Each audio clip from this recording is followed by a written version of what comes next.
Hello, everyone, and welcome to the Quietest Kept podcast. I'm your host, Shawnti Journal Bay. A master certified mental health coach, author of the best-selling book Quiet as Kept, and a journaling advocate. This podcast is where we unpack the conversations we've been told to keep quiet, especially in the Black community. Each episode dives into topics like trauma, self love, healing, and mental wellness with honesty and heart. So grab your journal and get ready because what we keep quiet is often what we need to release. So let's get into it. Today's topic is healing your inner child. So today we're talking about something that's deep. Now, before you roll your eyes and say, that sounds like therapy talk, just hear me out because inner child healing is real and baby, it is necessary.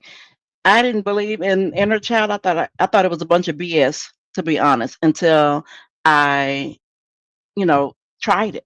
And I noticed that, Shanti baby likes to come out a lot. So, your inner child is the version of you that still carries every hurt, every disappointment, every unmet need from when you were little. It's the part of you that still flinches at rejection, shuts down at conflict, or overworks because they never felt good enough. And a lot of us, that inner child is running the show even as adults. I remember journaling one day and writing, why do I need so much validation? And baby, it took me straight back to being 8 years old, hearing, be quiet. Why are you so sensitive? Stop crying, or I'll give you something to cry for. And I wasn't being dramatic. I was being a child who needed to feel safe, heard, and loved. But at the time, of course, I didn't know that. But now looking back, of course. And no one gave me that. So I silenced myself for years, meaning that I held on to, my needs, my emotions. I held on to that because I was being ignored.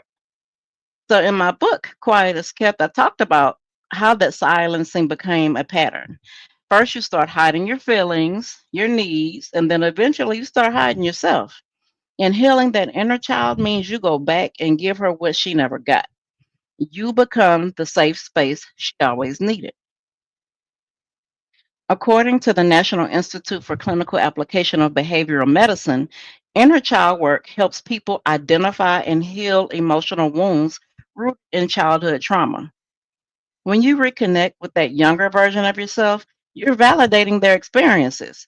You're processing suppressed emotions and creating space for emotional regulation as an adult. So don't let nobody tell you that's in the past because people who say things like that, they don't understand. The past is still alive in your nervous system, in your decisions, and in the way you love or don't love yourself. So I'm going to tell you how to start healing your inner child. First, you have to acknowledge your inner child. Talk to your inner child. And I mean literally talk to your inner child. Write them letters. Put a picture of you as a kid on your altar or vision board or on your mirror, anywhere that's visible, your nightstand. Validate their feelings.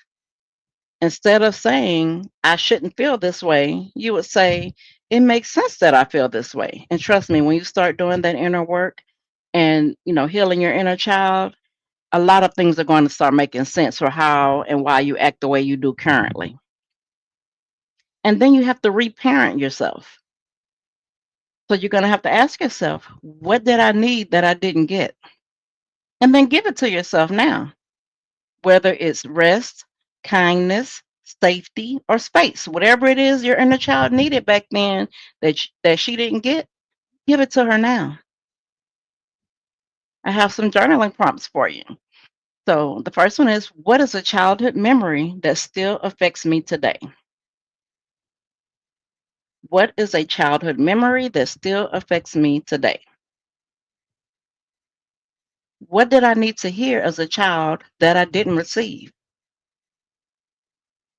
What did I need to hear as a child that I didn't receive? What can I do today to nurture the child version of me? What can I do today to nurture the child version of me? Now, last episode, I told y'all that I was going to do a new segment called Journal Bay Q&A. And when I put that news out there, baby, y'all didn't miss on these questions. I got so many questions. And I want to first thank you so much for submitting your questions, trusting me to answer your questions, and trusting me with the privacy. Because I'm not going to say, oh, such and such from somewhere sent me this question. No, I'm not doing it. I'm just going to answer the question. I'm going to read what the question was, and I'm going to answer it. So thank you. And it also lets me know that y'all are actually listening to this podcast. And, I'm new to podcasting. I know it isn't perfect. I'm just putting my work out there because I want to help as many people as I can to get over that hurt so they can heal and live the life that they were supposed to be living, not the life that, people and society and our parents or whoever told us we had to live. No, that's not our story. So we have the power to rewrite our story. I rewrote my story and I want to help you rewrite yours. So thank you again. Much gratitude to all of those who are sending in your questions. So the first question I have, this was the first submission, and it's, how do I set boundaries with family members who don't respect them, especially elders? When I read that question, I was like, baby, that's a real question. So here's your answer. Setting boundaries with family, especially elders, can feel like you're breaking some kind of unspoken cultural code. But let me tell you something, honoring yourself doesn't dishonor them. The truth is, boundaries are not about control, they are about clarity. So you start by getting clear on what you need. And if you aren't clear on what you need, that's where you go into your journal and write down the things you need. Maybe it's not taking calls after a certain time. Okay, every smartphone I know has do not disturb. Put it on there and let people know, hey, I'm not accepting calls after this time or not discussing certain topics. If you have a topic that's triggering or touchy to you, just say, hey, I'm not talking about that. I don't want to participate in this. Or not attending every family function. If your family, gathers to be messy or, there's tension, you don't have to go to every family function. You don't have to go to any, to be honest. This is your choice, your life. And if your family members can't understand that, then that's a them problem, not a you problem. Whatever it is, your reasoning for wanting these boundaries, just be calm and direct.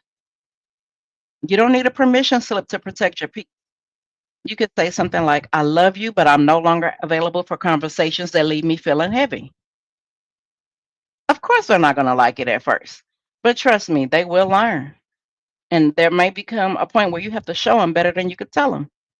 And even if they don't, you'll feel better not betraying yourself to keep the peace. Because right now, at this point, the only person's peace that is important is yours. All right, so I have another question. It's, I feel guilty every time I say no, even when I should. How do I move past this guilt? That guilt that you're feeling, that's not your voice. That's programming. Somewhere along the way, you were taught that saying no meant you were being mean or selfish or a bad person. But let's be clear, saying no is an act of self respect. One thing I remind myself of is this: every time I say yes to something I don't want to do, I'm saying no to myself. I'm saying no to my rest, no to my peace, no to my values. The guilt comes from the story we've been told. So you have to rewrite that story, honey. Try journaling about where the guilt is coming from. Who taught you to ignore your needs? And then you have to remind yourself that you are allowed to choose yourself and you don't have to earn rest and you don't have to explain your no. So those are two of the many questions that I received from Journal Bay Q&A. Keep your questions coming in. You can DM me from my Instagram at Shawnti Refuge Journals, or you can email me directly. And it is info@ShawntiRefugeJournals.com.